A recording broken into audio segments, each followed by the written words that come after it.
Bitcoin halving एक ऐसा विषय है जो हर क्रिप्टो निवेशक के लिए बेहद महत्वपूर्ण है।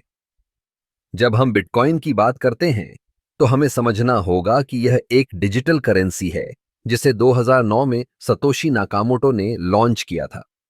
बिटकॉइन का एक खास फीचर है जिसे हम हॉल्विंग कहते हैं। हॉल्विंग का मतलब है कि हर 4 साल में बिटकॉइन की माइनिंग रिवॉर्ड आधी हो जाती है। पहले जब बिटकॉइन की माइनिंग शुरू हुई थी तो माइनर्स को 50 बिटकॉइन मिलते थे हर ब्लॉक के लिए। फिर 2012 में यह घटकर 25 हो गया, 2016 में 12.5 और 2020 में 6.25 बिटकॉइन।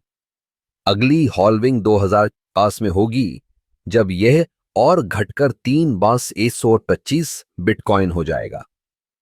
अब सवाल यह है कि यह हॉल्विंग क्यों होती है और इसका क्या असर होता है। दरअसल बिटकॉइन की कुल सप्लाई 21 मिलियन तक सीमित है।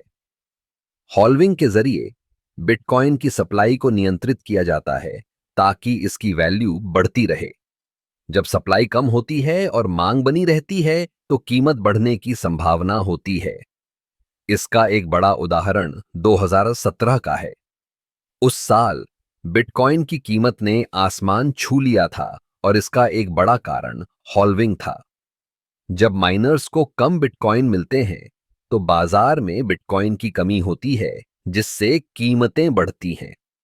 हॉल्विंग का एक और पहलू है जो निवेशकों के लिए महत्वपूर्ण है। जब हॉल्विंग होती है तो यह एक तरह का संकेत होता है कि बिटकॉइन की कीमत बढ़ने वाली है। इसलिए कई निवेशक इस समय को अपने निवेश को बढ़ाने के लिए सही मानते हैं।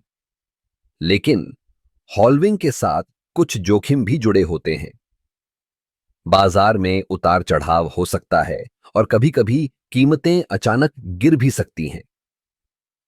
इसलिए निवेश करते समय सतर्क रहना जरूरी है।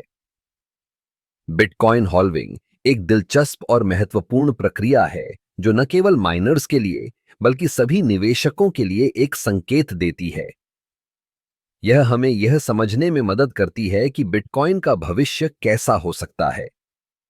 इसलिए अगर आप बिटकॉइन में निवेश करने का सोच रहे हैं तो हॉल्विंग के समय को ध्यान में रखना न भूलें। यह एक ऐसा मौका है जो आपके निवेश को नई ऊंचाइयों तक ले जा सकता है।